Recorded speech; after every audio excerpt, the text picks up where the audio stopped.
In front of me is Motorola Razr 2025, and today I would like to show you how you can turn on and use keyboard Clipboard.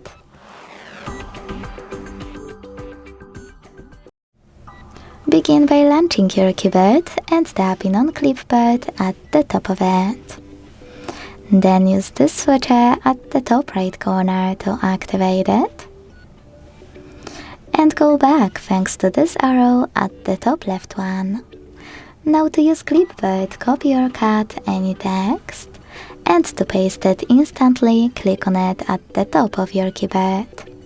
To paste it later on, but within an hour, click on your Clipboard and tap on your text here.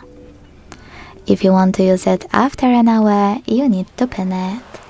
To do that, hold it and use pin icon. You can unpin it the same way. To delete it, you can hold it again and tap on delete option or swipe it to the side. If you wish to disable Clipboard completely, use the same switcher as before. Thanks so much for watching. If you enjoyed this video, don't forget to leave a like, comment and subscribe. Bye!